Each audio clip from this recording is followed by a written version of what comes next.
We marched into the valley with fire in our eyes. But the day we took the mountain, I thought of you and I cried. I fell down to my knees and prayed. Thank the Lord that I'm still here. For so long, it's been Bibles and battlefields.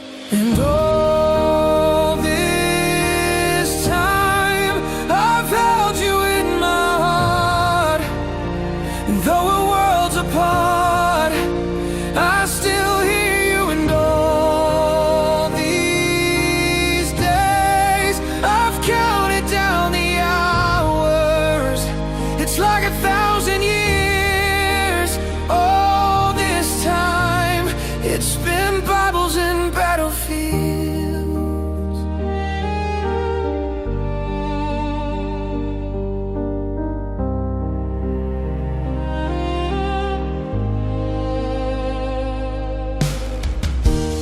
There's a silver lining to this endless hell. It's the hope that one day this war will end. And I'll be home with you, my dear, holding you near. And for so long, it's been Bibles and battlefields. And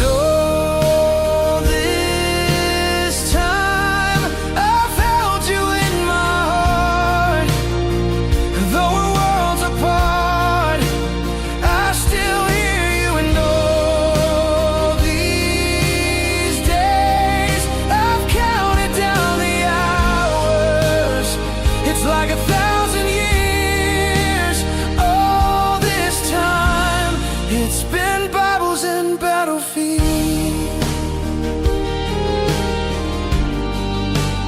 Oh, I won't give up my love, and I won't give in, and I will hold my ground until I'm back with you again. All this time, I've held you in my heart. And though we're worlds apart, I still hear you. And all these days, I've counted down the hours. It's like 1,000 years. All this time, it's been Bibles and battlefields.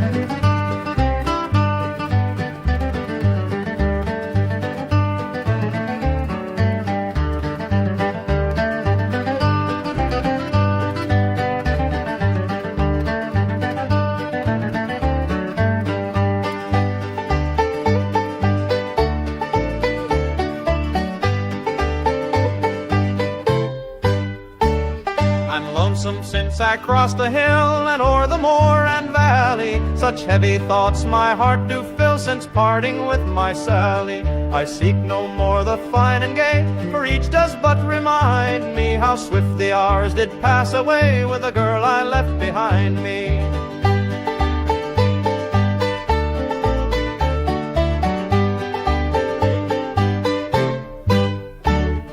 Ne'er shall I forget the night the stars were bright above me, and gently lent their silvery light when first she vowed to love me. But now I'm bound to Brighton camp, kind heaven, then pray guide me, and send me safely back again to the girl I left behind me. My mind her image full retains, whether asleep or waking. I hope to see my jewel again, for her my heart is breaking. But if ever I should have a chance to go back across the ocean, although my love may be lost to me, I'll find another maiden.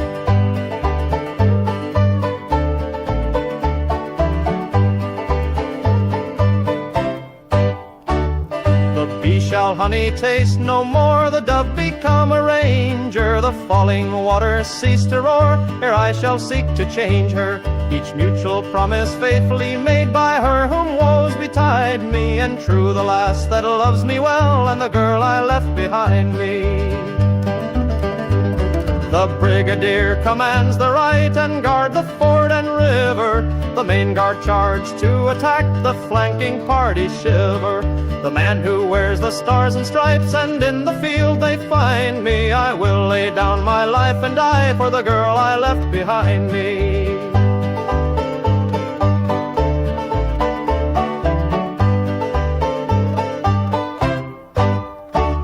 Then may the union be preserved, while love will be the chain, sir. But if any of our rights are touched, I hope that we shall gain, sir. And if I should as a soldier fall, for one of us she'll pine, sir. And may her arms entwine another man like the girl I left behind me.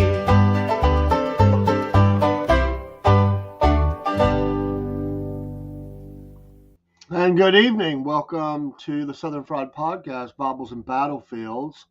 I'm Dave in the AM, aka the Cornbread Man. And it's a new history show. And one I've been kind of working on behind the scenes, just looking for a time and a spot to get it in. Hello, Miss Beverly. I hope you're up late. I'm a little bit later than I wanted to be. I was helping my wife. She's having some problems and just trying to get her situated for the night. So tonight I'm a night owl a little bit. I tend to stay up till, honestly, 1 o'clock in the morning is not unknown to me, and then back up crazy during early shows. But tonight a little later, but I wanted to kick off with the show. And it's called Bibles and Battlefields. This is an old name that I've had.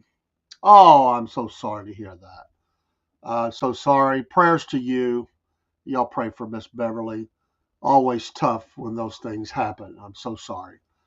My wife's had some health problems, so we pray and we hope, and sometimes the prayer is answered, but it's answered in a different way maybe than we would like. Maybe depend. I know it's always hard to separate from someone, but if they are definitely truly in a better place, it doesn't make it easier, but there's comfort in it. There's definitely comfort in it. Amen. And I'm glad she's not in pain either. That's one of the hardest things to watch a parent or a child be in pain. That was our prayers with you. Thanks for stopping in. And I want everybody to know this is a history show, and because I live in the South, we're going to cover a lot of Southern battles. It's meant to be around the time of the war between the states. Let me be clear. We love America. We are united, and we're united against the world. You're welcome, Miss Beverly. I was actually born in Illinois. A lot of my friends down here give me a hard time, but my family's from the South. It's a long story. So for everybody that wants to pick on the Southern boy, I was actually born in the North. So the stories from both sides are tragic. We suffered more, at least down here, because the war was fought on the southern states. And we'll talk about whatever as we go. I live 5 minutes from the Chickamauga battlefield. It's a battlefield I drive through every day, and I spend a lot of time out there. And I've researched a lot, and I'm not an expert, but I do know a lot about the battle. And I've looked at a lot of the battles throughout Georgia and Tennessee, and a few in Virginia and Alabama and such, as I can. It's Bibles and Battlefields because faith played a huge role and always does in war. And it was especially this war. And so we are in the Bible Belt, and a lot of these young men went away. And this will be, Chickamauga's the start. It won't be just tonight. We're going to be diving into some different aspects of Chickamauga. I couldn't possibly do it any justice in one show. Not that it will be exhaustive in its entirety, but There's a lot of angles. They really, let me say this off the top, Chickamauga should have been made a movie.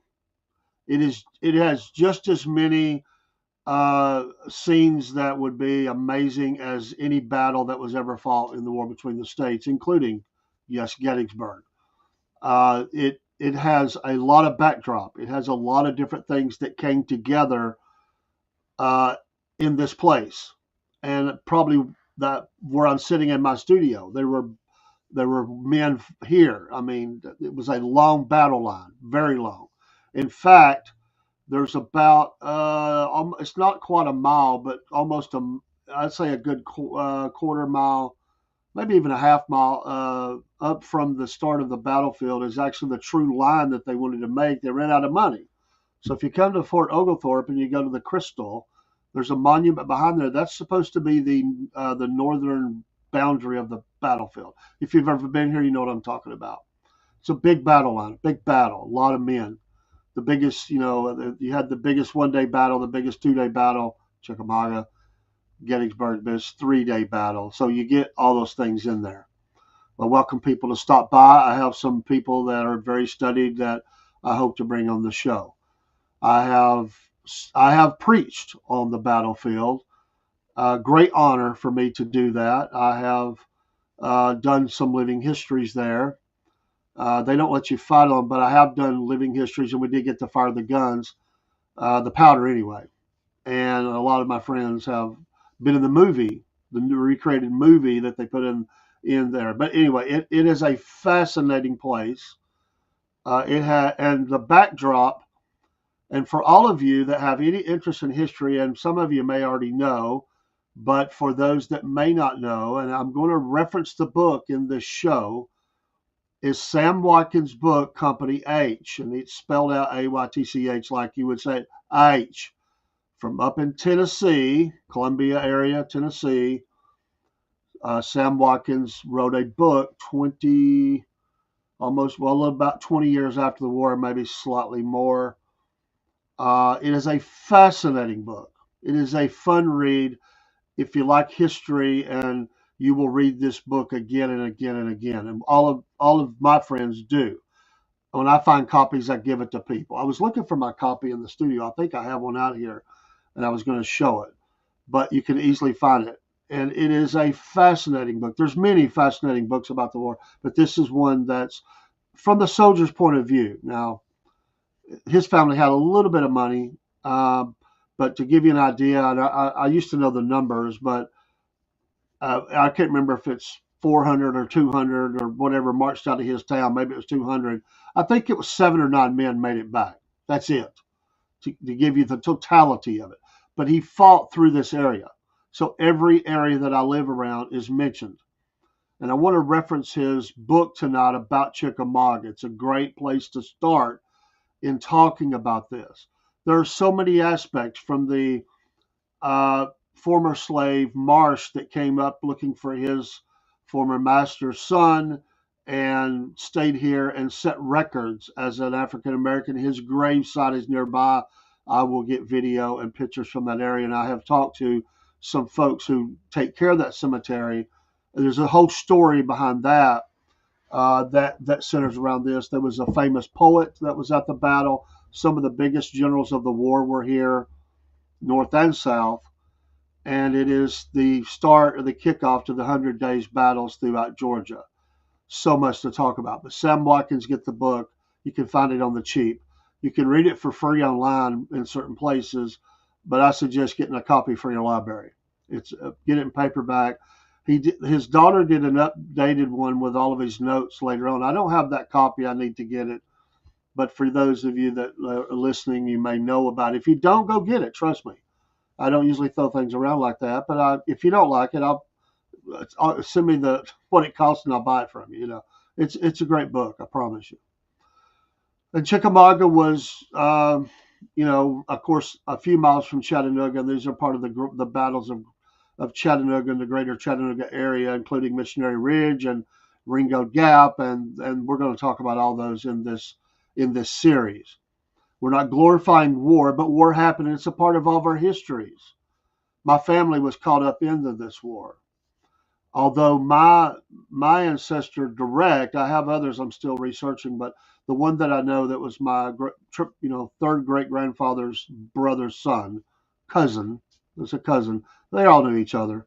They all lived in this area. I know the home place. I know where he's buried. We go and put flags on his grave and stuff. His name's Ezekiel, and he's mentioned in the Walker County boys who went off to fight war in Walker County, Georgia. And there's a big stone there, and we'll take a picture of that too and show you in a future show. But I know where he lived. They were all Christians. A lot of my family were Christians. And again, faith played a major role. Chickamauga was no different. And there are stories from Sam's book about the preaching that was going on before the battle, and men just knew they were going to die. Tragedy, tragedy. These men never left the battle. Never left the farm before. Disease wiped out most of them. But the battles were brutal. They'd never been around that kind of people before. Diseases spread. So it was a very tough time. And in Dalton, Georgia, there was a great revival in 1864 that occurred. The time frame we're looking at right now is 1863, September to be specific. The date's 19th and 20th. I think I'm remembering that right. I have did a battlefield walk with a historian who believes there is a mention in Sam's book about a death that occurred. This young man is still buried on the battlefield. He's the only one known to be buried there. He's allowed to stay there because it was actually private land, and eventually they sold the land back. It was the Reed family, and they believe there was a connection there of why he was buried there, and his name was John Ingraham, and he is still there, and there's a group that keeps up with his grave, and I've been there and done services there at his grave. He was a very young man, and it is believed by some in Sam's book, if you follow the battle line through the woods, and we had to knock ticks off of us and everything else. And I had people helping me out, but it seems to fit. I can't say it's exactly that happened, but it seems to fit. Some of the major generals that were here, of course, Braxton Bragg. A lot of people don't like him, and he was replaced not long after this. And for the North, General Rosecrans was the ranking generals at this theater. So you have the Braxton Bragg's Army of the Tennessee, and you have General William Rosecrans, who was pushing them out of Chattanooga. There was a skirmish, they called it. It was a small battle in Lafayette. We call it Lafayette around here, not Lafayette. And then this battle, many believe it happened by accident. They wasn't meaning to hit right there, but it happened. And General Forrest was here, the great cavalry general. General Longstreet dispatched from Virginia with about 15,000 troops, if I remember, to buffer what they had here. They had suffered some great defeats in 1863. And so you got Vicksburg falling, you have Gettysburg. Those were really tough defeats. So you're getting later in the war, a little over a year, about a year and a half to go almost. And, the horrible last year, 1865. And 64 was the 100, which, they had the winter camp, and then you have all those battles in 1864 and into April of 1865. So it was rough for all, and the civilian carnage here was intense. A lot of suffering. In fact, and there's a division. There's people who were northern. They had northern. They wanted the Union to remain intact. Others wanted to secede. It was never 100%. And everybody in the South said we're going to secede. Not everybody wanted war. The fire breathers, politicians, kept pushing for it, and the balance of power in Congress, and there's all those things. The westward expansion, would those lands be slave states? All that played in. The power in the Congress, all that stuff. But to the common person here, people were coming in invading, and they wanted to defend that. And so Sam ended up here as a part of the Army of Tennessee. Remember, Robert E. Lee would not leave Virginia. He would always defend beloved Virginia. But he did dispatch Longstreet. this is Longstreet's last hurrah, really. I mean, things didn't go well at there was the disagreements and things at Gettysburg, but it just after this, Longstreet really doesn't have a great ending for a general. And in fact, in the South, he was hated for a long time, maybe 100 years worth of hate, because post-war he criticized uh, General Lee, and so this was a big deal for him. Afterwards, he leaves and goes up towards Knoxville, and it just doesn't really. There's nothing great after that. I mean, maybe a day here and there, not even great, but trusted, and again, because he criticized and he changed parties. That was another thing. He wanted to be pardoned and get into politics, and he did.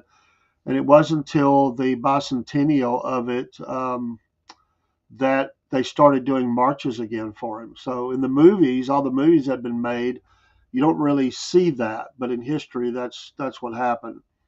And now it's almost like that didn't happen, and he's revered, and people do honor him, and just like they do anybody for the history and contributions and stuff. And but war is, as General Sherman said, war is hell. Any war is horrible. Unless we continue this flight down the road that we're on in America and think that it's, talking about, getting the other side and all that, that people need to tap that down and go back and look at what happened 155, 60 years ago, whatever, and look at the hell that came to our country. And we are deeply divided. We do not need. There's people calling for this bullcrap, and that needs to stop. We do not need that. And I know people who have came here and became citizens that said, "What are you doing? I left Civil War and I come to America to live peaceful, and this is not good." So I think it's a good time to kind of go into this anyway. So the show is not intended to be some things and other things. It will be, but what it will be. I'll talk about anything. I don't care. I have nothing. I don't hide behind nothing. I won't. I don't sugarcoat it. I have my feelings like a lot of people, but I'm a patriotic American. But it is important that we look back, and the reason I look back is because, one, it was a great struggle in our nation, which still, by the way, you're fighting for states' rights. Well, what are we fighting for now? I mean, states' rights, federal government overreach, all that stuff. Whether you like the battle, the wars, or anything it was about, the core elements about a lot of that stuff, we're still fighting over, just not in a physical way, but I mean, the battle lines have been drawn, and we're fighting over, abortion and different things, and different states are taking different tacks. So it's still not settled, those things, and there's some states that are very pro this or against that, and it's kind of funny to me. But it's interesting that we go overseas and we tell people what they should do and shouldn't do, or we say honor their wishes, but here we didn't. Anyway, the battlefield was if I'm remembering right, the oldest battlefield, 1896. If I think I got my year right. The veterans came here and helped place the monuments. Now, it was a Confederate victory, uh, short-lived because later on they retreated, but it was a victory. It was very costly for both sides. More for the South; they had less to be able to lose. The reason I bring that up is, it was a victory, and there were a few other short-lived victories, but it was at the time needed politically by those in power to claim, and so it was a great victory, and some things happened here that were pretty heroic and pretty amazing. A lot of death and carnage. I want to get to the second part. I want to get into a little bit of Sam's what he talks about Chickamauga. It's really it really touches your heart. But you had Chickamauga here, that is the backdrop to Chattanooga. They didn't run them out of Chattanooga, and that's Forrest was mad about that. It's a great place to visit. It's as they came here. What I was going to say is that even though it was a Confederate victory, and even though the veterans came here and worked together on it and the placement of the monuments, there is and by the way, the battlefield is a part of the greater Chattanooga, so Point Park and other places are considered all of that. They're all in the same system. So if you visit Chattanooga, it's all part of the same. It's all under the federal control, and they've done a good job of keeping these things, protected and stuff. And so we have a great working relationship. The historian here at the battlefield is amazing. He's from Maryland, and he is fair, and we've had him for talks. And in fact, he heard me preach, and he was so excited because he really wanted, at the time, Timon was not for me at the time. He wanted me to portray, he said, we don't have it, portray the sermons of the battle, the sermons that were happening at that time, and explore that. And I thought it was interesting. We just couldn't ever get to it, but it really excited him. But he really is a really good historian. He digs. He's constantly digging. Great for stories. I learn something from him every time that I've heard him speak. And if you ever go to the battlefield, you want to speak to him. There's some other really good men. They're knowledgeable, but he is the most, in my opinion. And he served at a couple other places, I think, but he's been here a long time, and I hope that he'll stay here until he retires. And it'll be hard to replace him, Jim Ogden. So, if Jim, if you ever see this, thank you so much for all your kindness. You're more than fair, but it is not fair of the monuments. The southern monuments, there are some that are very large, but of the total system, which includes other places besides the Battle of Chickamauga, and I called and verified these numbers one time, and I'm trying to think of the number. It's a little over 200 monuments that are placed, and of course you have cannon and different things, but monuments, about 16 of those, if I remember the number right, 16 are for the Confederacy. And I doubt they would have got that many, or in the placement of them, if it hadn't been for the governor of Georgia at the time was a former Confederate general. But anyway, they seemed to get along. There was a lot of reunion. They had a barbecue down here, and the men came together, and everybody had a good time. So old soldiers know how to come together after fighting and killing each other and injuring each other. They shake hands across the line, and we reunited. We really did. And now it's sad to see what's going on. But so there's big monuments to Georgia, Florida, Kentucky, South Carolina is another one. But that's about it, the bigger ones. And there's some smaller ones to units. The 57th Georgia Infantry is in a field. There's two monuments to them because they suffered a huge casualty rate in one of the battles here. And a lot of people come from around the country and world to visit. There's a lot of people show up. They're researching their ancestors, and they find out that they were in the same unit from all over the country. And you'll walk up, and somebody will walk up, and you'll find out that your ancestors knew each other and they were the same unit. Pretty amazing. That's a whole nother story for another time. But there was the Spanish-American preparations here. A lot of men died in that due to disease in preparation for that war. And then in the area, there were POW camps for the Germans, soldiers, and some are buried in our national cemetery here. So there's a lot of history just throughout the different wars and stuff right here in this area. But it is a great park to visit, and fortunately, we're not in the middle of a huge urban area, and so you can kind of get away from the the modernisms. I mean, some battlefields you go to them, and I mean, like Kennesaw, and they've got a lot of good stuff at Kennesaw, but it's so busy around there, and there's battlefields that are like that. Chickamauga's nice. You can go out there, and the misconception here is people don't understand. In our area, they really don't understand. We try to do education that the battlefield is not to be desecrated. The battlefield's not for you to fly kites, and people get mad. They misunderstand. You got to research and understand what happened here and the death and the totality of suffering from man and beast. And it's there's a lot of blood spilled in the ground here, and it's not for the picnics and stuff. They got areas for that, but people think they should be able to go out on the ground and throw the blanket out and just that's not what that's for. There's parks for that. It's different, it's frustrating to those who understand it. And Lord knows a lot of tourists don't get that either. Some do, some don't. I like to do tours in the battlefield, know quite a bit about it. Some things were added after all the monuments, of course, but there were other structures that were added afterwards that were not a part of the war, and it confuses people as well.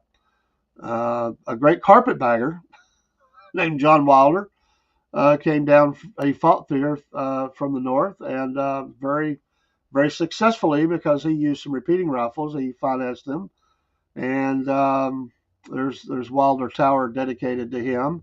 He later became mayor of Chattanooga. Come back and bought it, that's where the carpetbagger part comes in. They come back with their satchels full of money and bought up a lot. True carpetbagger, true. But anyway, I digress. So you had these about 65,000 Confederate Army, which all of them are not infantry.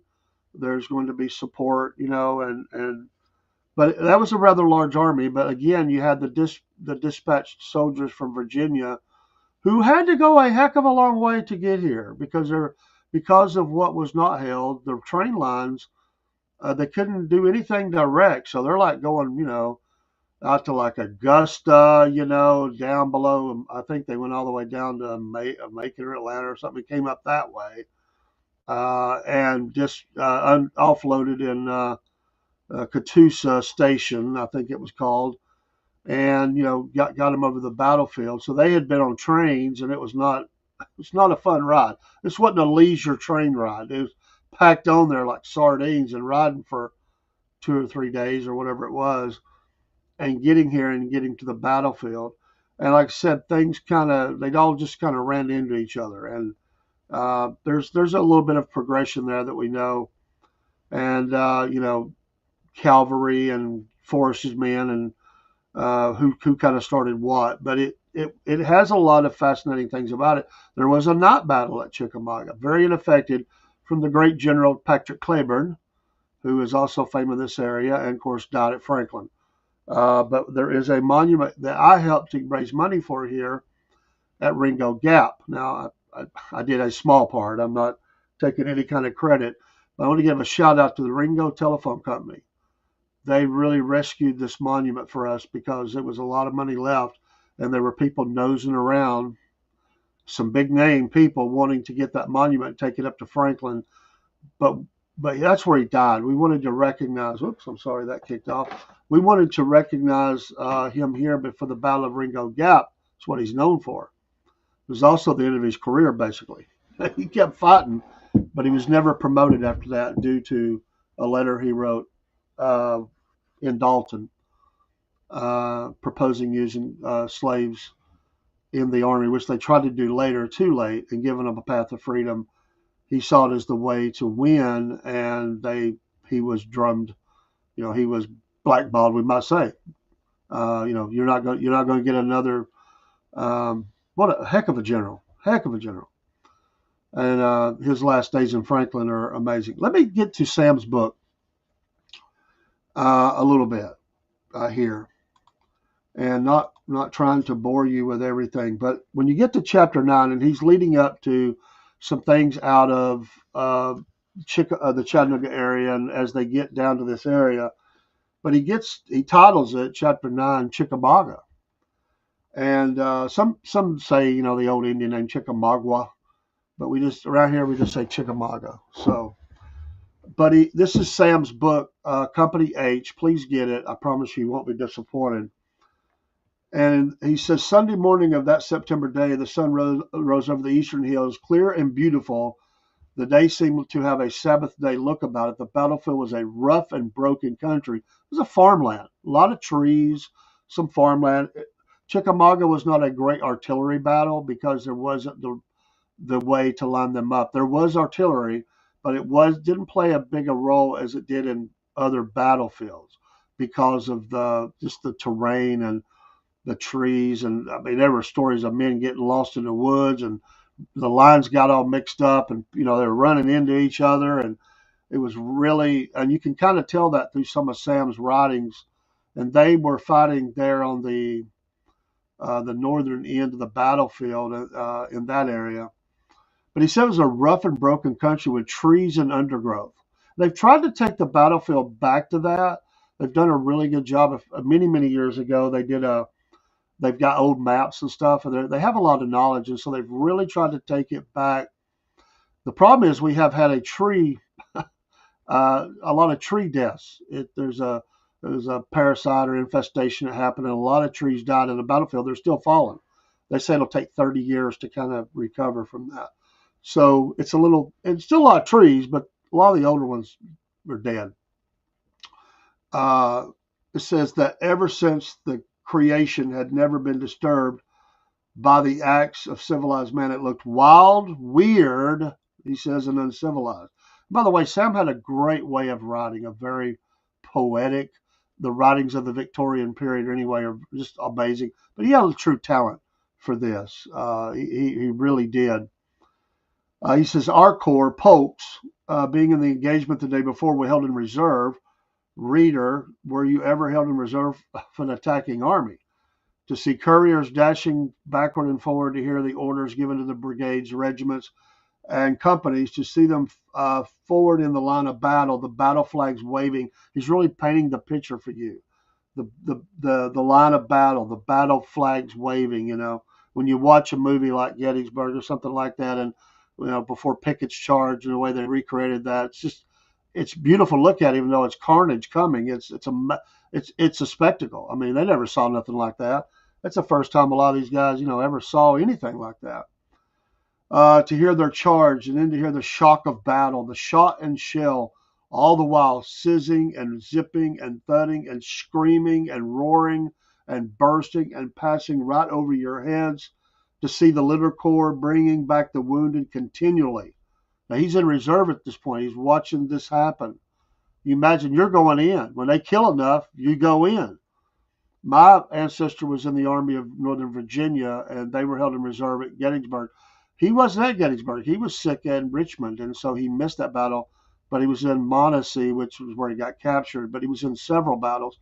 But a lot of troops were sick, disease and stuff, dysentery and different things. So that was the hardest thing, keeping them all together and healthy enough to even fight. The hard marches, the environment they were in, the sickness. They lost a lot more to sickness than they ever did to bullet.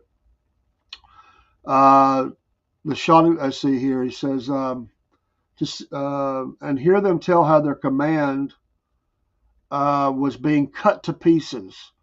This is at Chickamauga. This is what he's saying about it here. And that every man in a certain regiment was killed. And to see a cowardly colonel, as we saw on this occasion, he belonged to Longstreet's corps. So he's giving you what he's seeing. There were people that were scared. I mean, how could you not be? And there's a funny story about a preacher. I won't share it tonight, but we'll come back to that. He came dashing back, looking the very picture of terror and fear, exclaiming, "Oh, men, for God's sake, go forward and help my men. They are being cut all to pieces. We can't hold our position.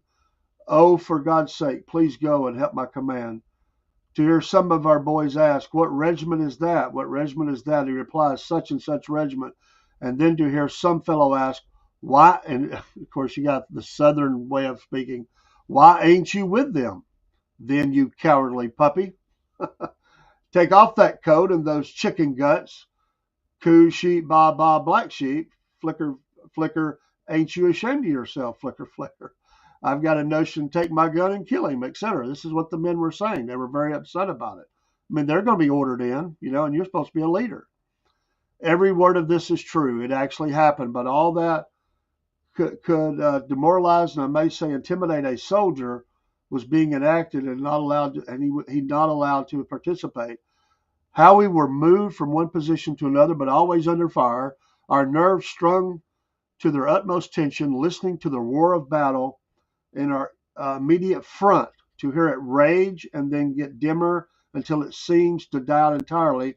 Then all at once it breaks out again, and you think now in a very few minutes you will be ordered into action, and then all at once we go double quicking to another portion of the field, The battle raging back from the position we had left. General Leonidas Polk, the preacher general, they call him, rides up and happening to stop us in our front. Some of the boys halloo out, "Say, General, what command is that which is engaged now?" The general kindly answers, "This is Longstreet's corps." It mentions again, "He is driving them this way, and we will drive them that way and crush them between the upper and nether millstone."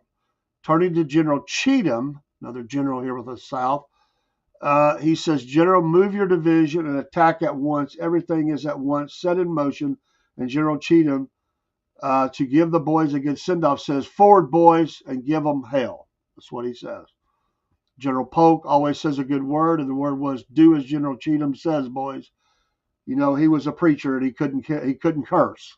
So, after marching in some solid lines, seesawing, right obliquing and left obliquing, guide center and close up, commence fire at will, charge and take their breastworks.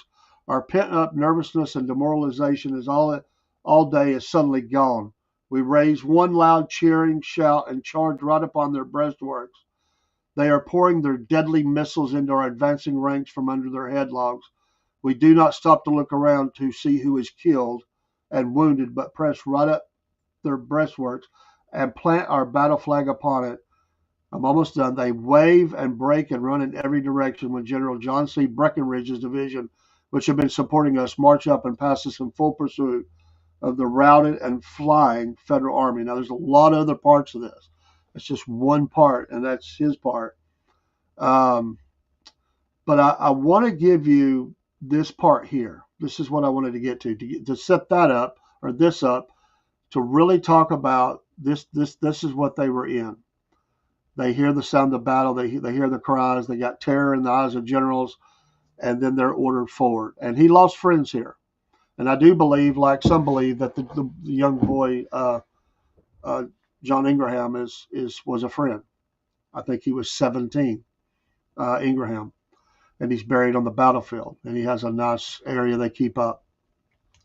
The rest, by the way, were dug up post-war. The Union to the National Battlefield in Chattanooga, the Southern to Marietta, Georgia, where there are hundreds of graves down there in the old Marietta Cemetery. There's Oakland as well down Atlanta, but this is the Marietta City Cemetery. Oh, a lot of interesting stuff there too. One of these days we'll go down and do a story just from that cemetery. But this is what he said here after that battle. "We remained upon the field of Chickamauga all night. Everything had fallen into our hands. We had captured a great many prisoners and small arms and many pieces of artillery and wagons and provisions. The Confederate and Federal dead, wounded, and dying were everywhere scattered over the battlefield. Men were lying where they fell, shot in every conceivable part of the body. Some of their entrails torn out and still hanging to them and piled up on the ground beside them, and they still alive."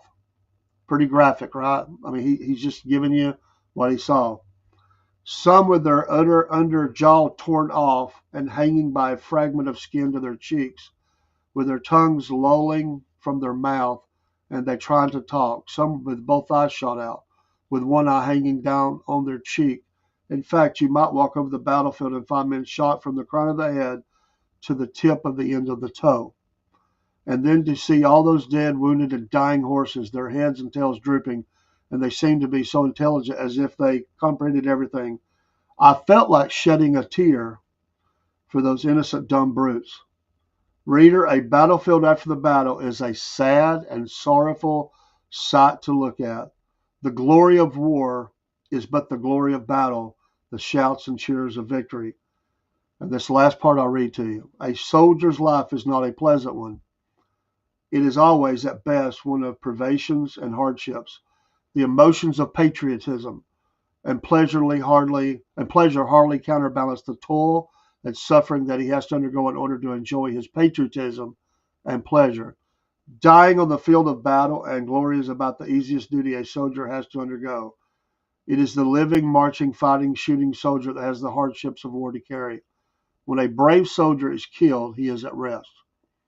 The living soldier knows not at what moment he too may be called only to lay down his life on the altar of his country. The dead are heroes. The living are but men compelled to do the drudgery and suffer the privations incident to the thing called glorious war.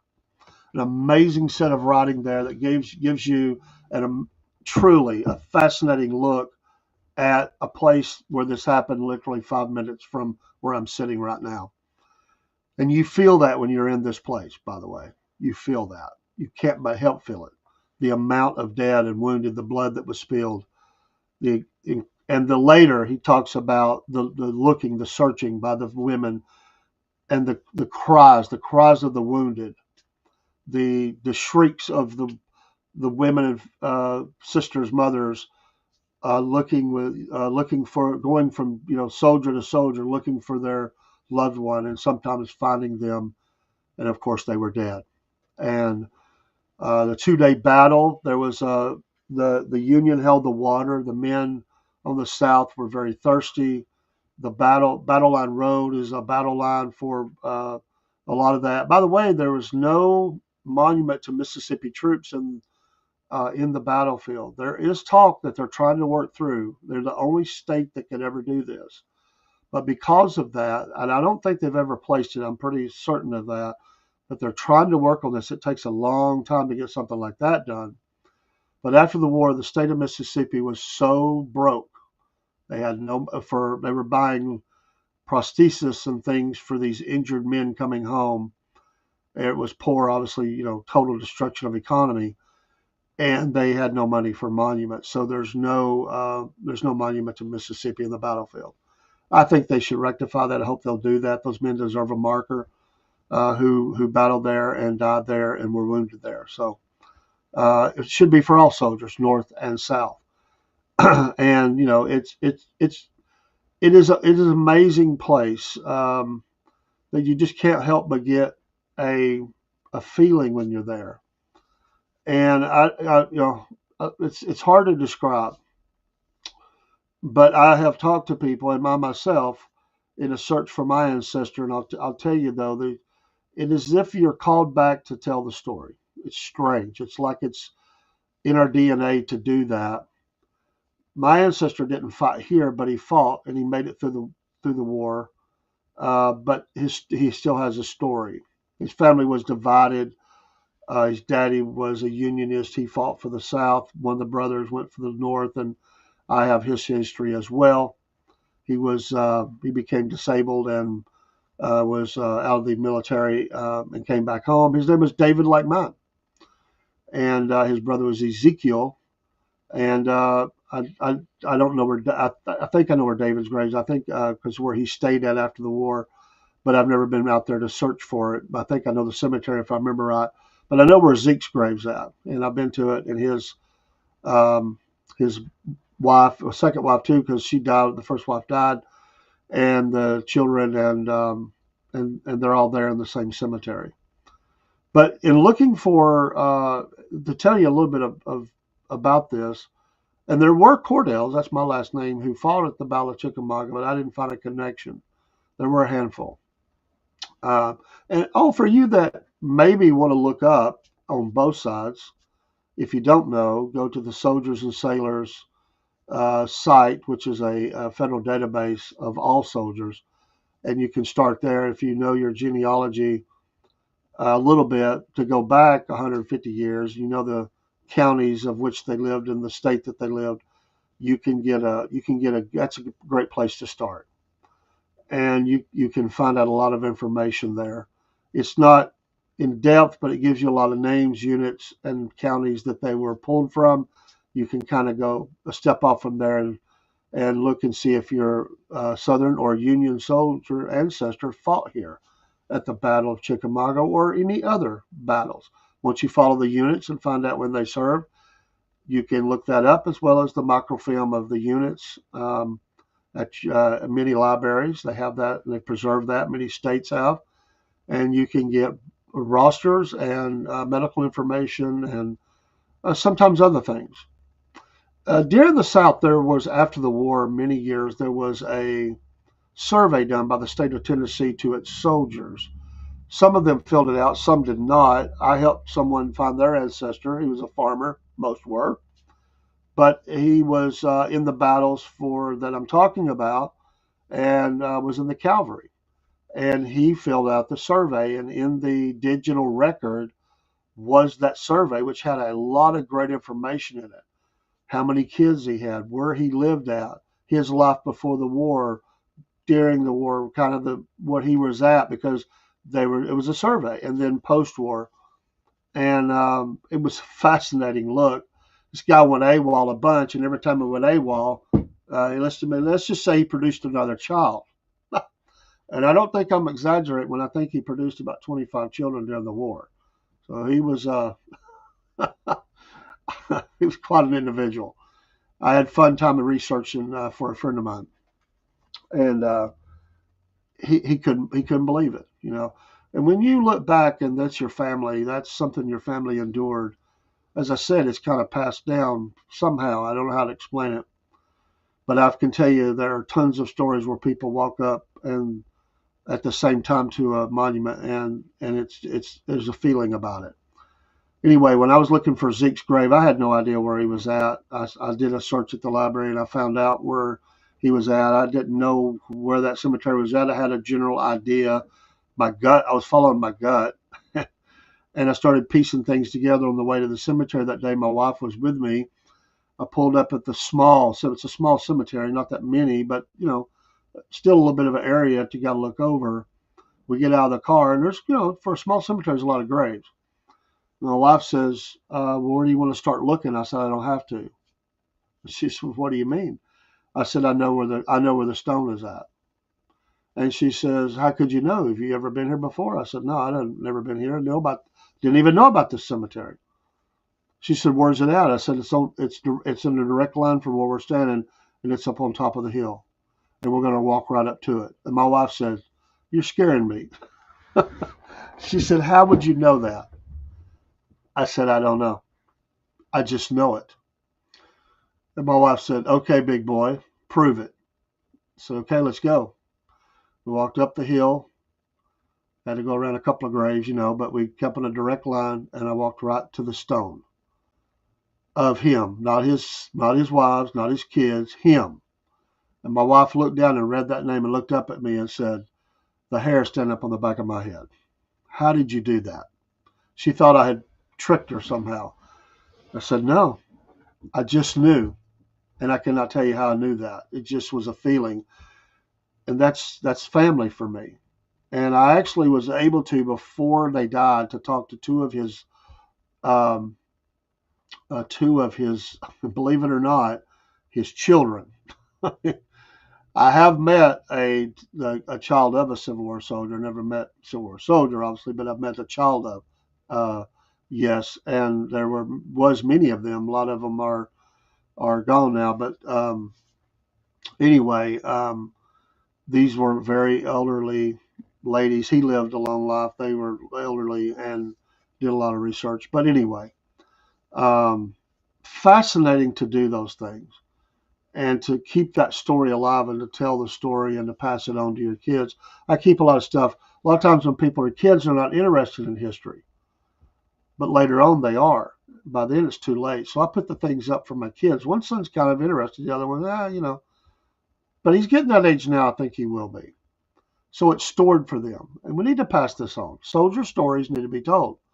It's a great struggle. As you heard Sam say, the sacrifices of that and the trials and tribulations of what they go through, that it should be told. It should be shared. We're not glorifying war. We're just telling what human beings go through. And you heard his description of that, and how much even worse now today is it with the weapons of war that we have. Even now, drones. You imagine a Civil War soldier? They never thought of such things, and neither did we until our present day. And now look what we have. It's the battlefields have changed. Now, these men, many of them, not all, but many of them were driven by their faith. I want to close with that tonight. We'll continue this discussion next week in Chickamauga. There's so much to tell here, and we'll get pictures and stuff for the next show. I promise. but the faith factor and a lot of and if you look on both sides of the war. And by the way, there was a great book about Southern clergy, and I'm trying to think of the name of it. I've got it somewhere, that told a lot of soldier stories and faith and people, young men coming to faith. On the Union side, it's the chaplains. It's called Incidents of the.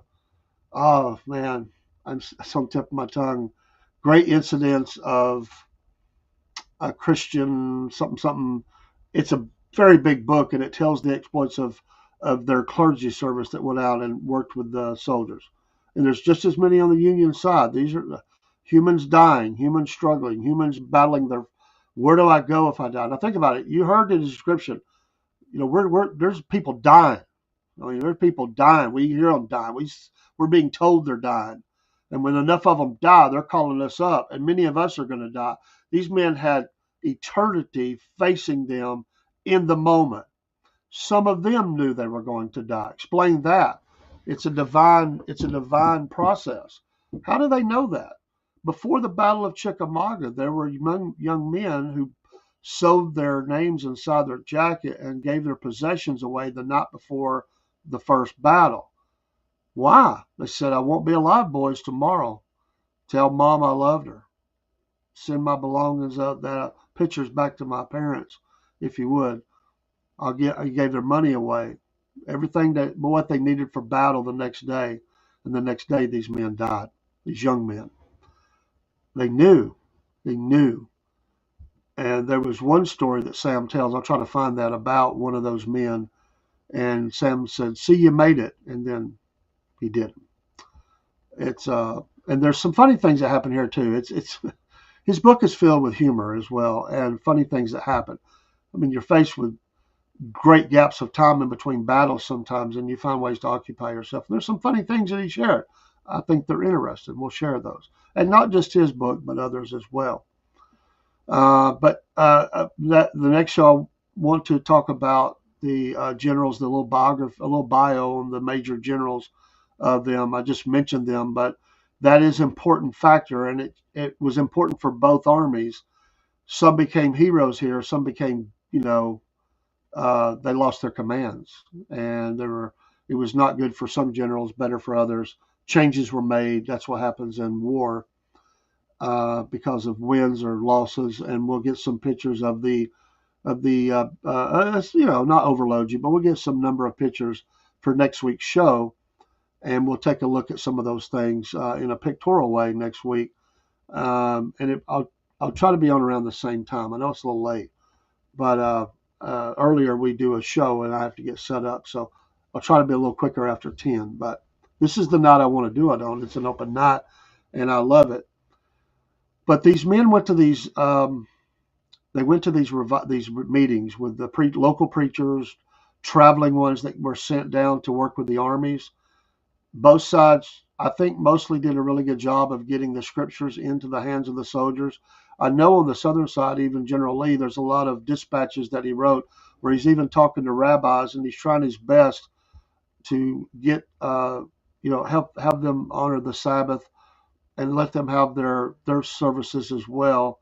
He was very instrumental in making sure that Bibles and tracts and meetings and were given to these men. They were very religious men, very much men of faith, and they wanted.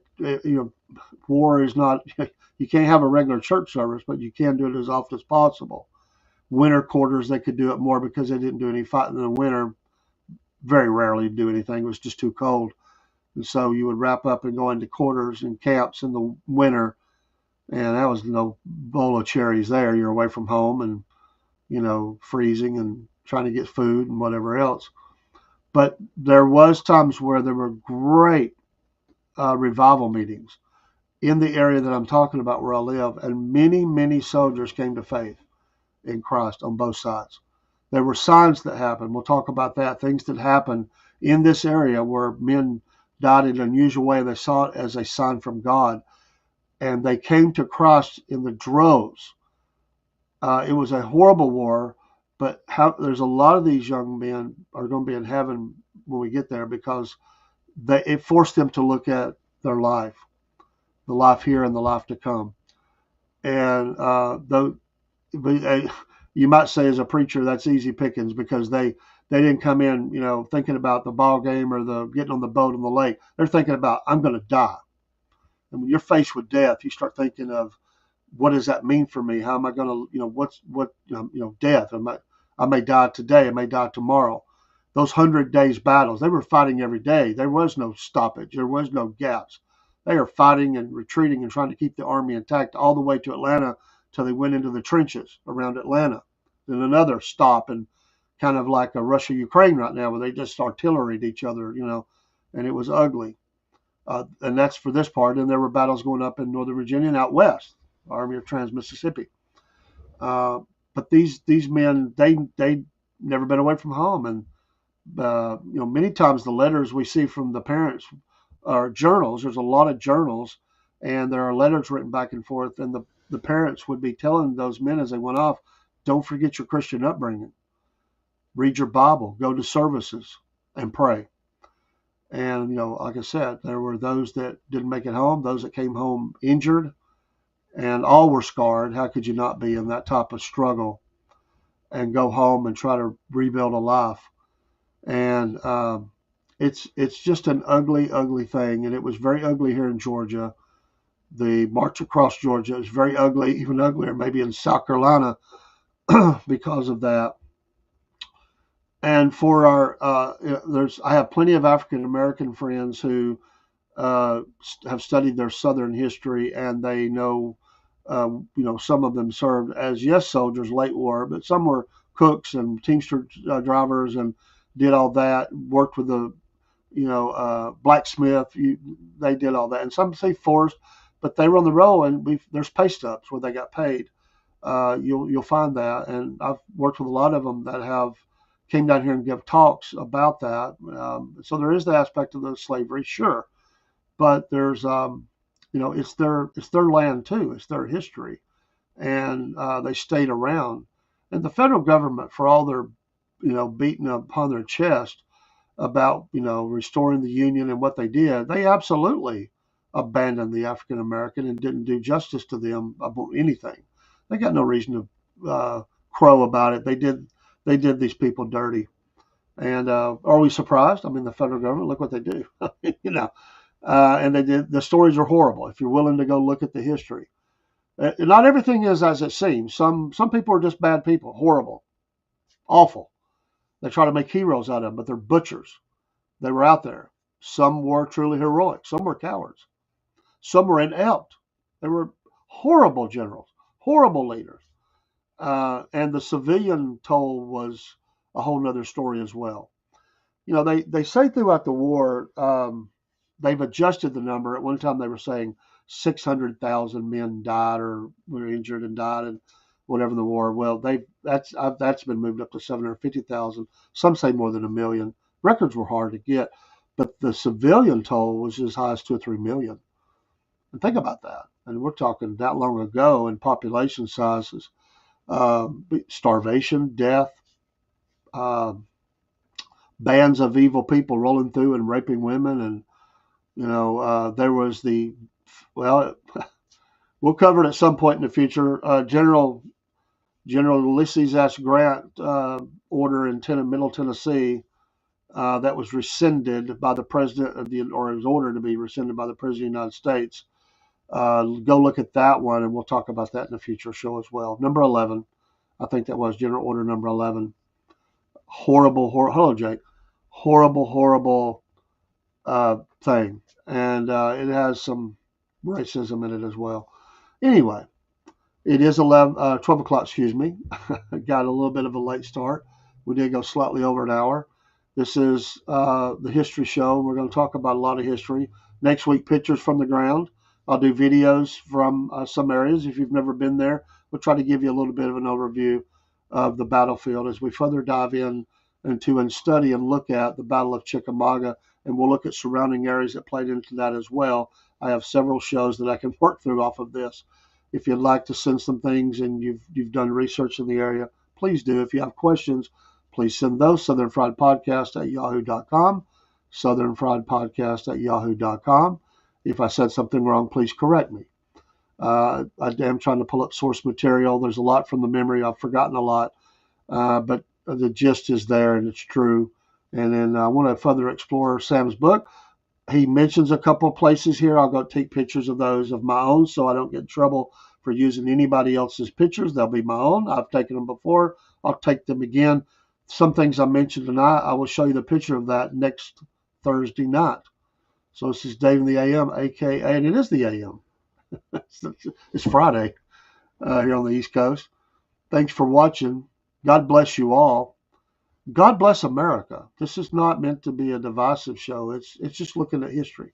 And we can do that no matter what side you're on. And I had family on both sides, by the way, and we'll tell their story as well. So if you have Union stories in history, I want to hear them.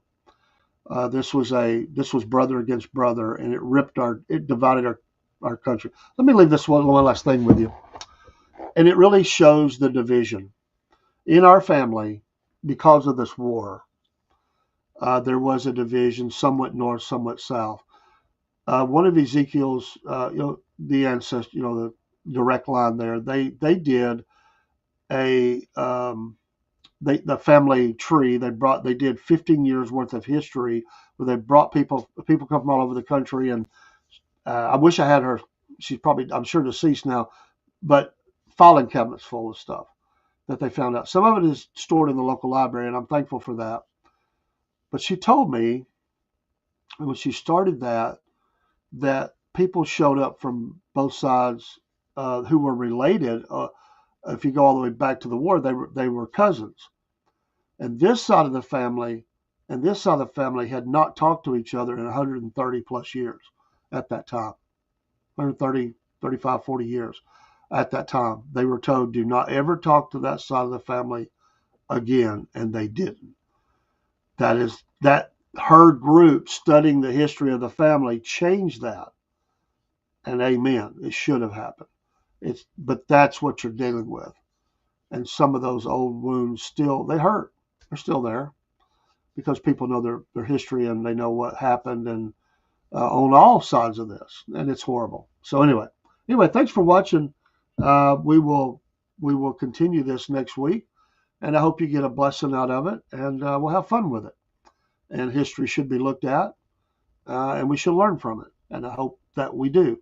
Hope you enjoy the music too. These are personal creations of mine. The kind of the cover song for the show, The Bibles and Battlefields, and the typical sounding song, The Girl I Left Behind, which I really like, and I'll go out with that. And there's also a song that I put together simply called Chickamauga. I have more. These are just but a few that I have. I'm trying to produce a whole album of songs, and I still say album, which are fascinating. I love the music of that Victorian period and that music. I love it, love it, love it.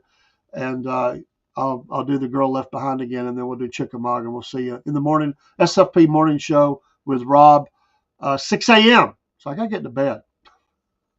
Somebody told me today, man, you're on all the time. How do you live? I don't know. But we're having fun. Take care. Thank you so much. God bless.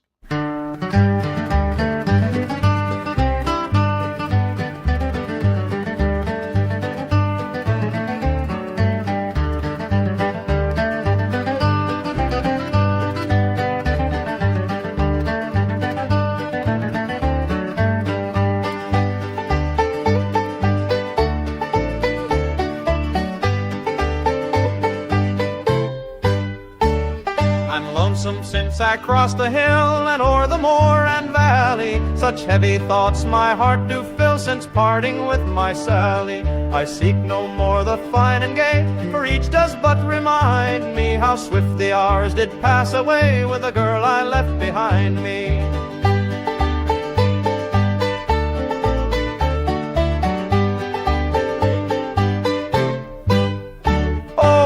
Shall I forget the night the stars were bright above me, and gently lent their silvery light when first she vowed to love me? But now I'm bound to brighten camp, kind heaven, then pray guide me, and send me safely back again to the girl I left behind me.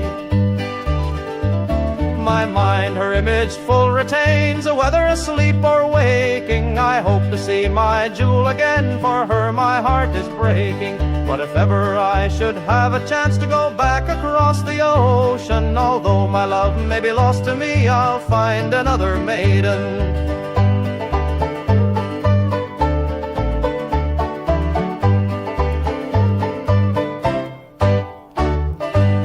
Shall honey taste no more, the dove become a ranger, the falling waters cease to roar, ere I shall seek to change her. Each mutual promise faithfully made by her whom woes betide me, and true the lass that loves me well, and the girl I left behind me. The brigadier commands the right and guard the ford and river. The main guard charged to attack, the flanking party shiver.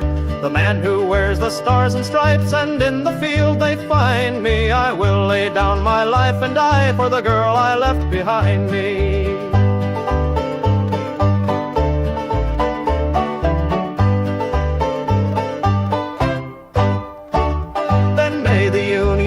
Preserved while love will be the chain, sir. But if any of our rights are touched, I hope that we shall gain, sir. And if I should as a soldier fall, for one of us she'll pine, sir. And may her arms entwine another man like the girl I left behind me.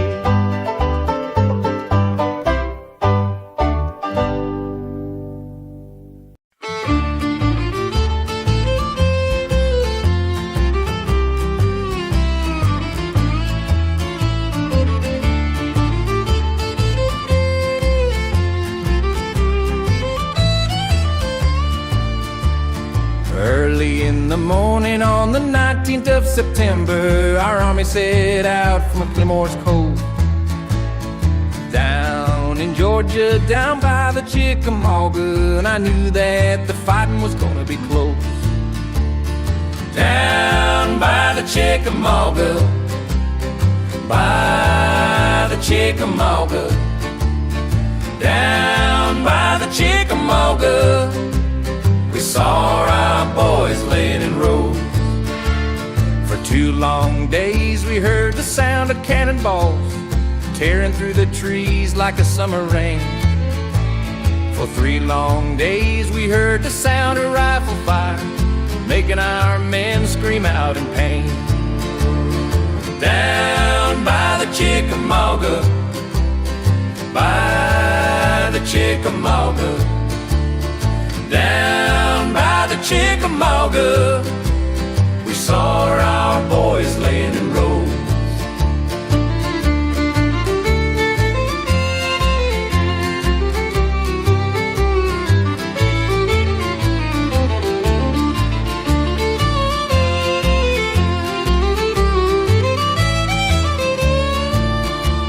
Now when the smoke cleared, there was thousands laying dead. The river ran red with the blood of the brave. Brother fought by my side, and I was there when he died, the day we made our stand at Snodgrass Hill. Down by the Chickamauga, by the Chickamauga, down by the Chickamauga, we saw our boys laying in rows.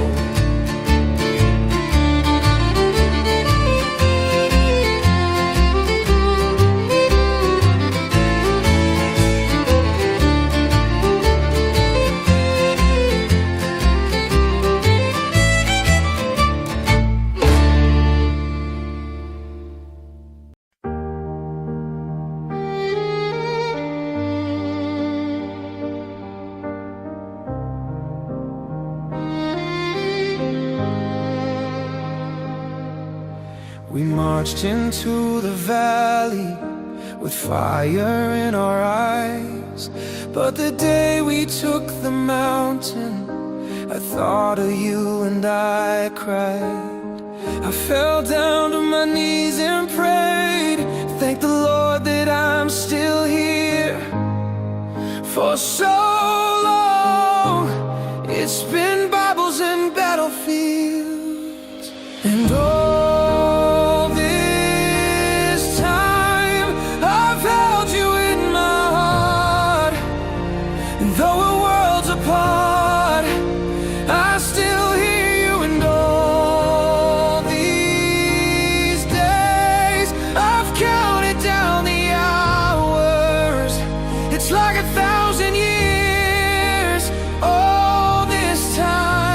It's been Bibles and battlefields.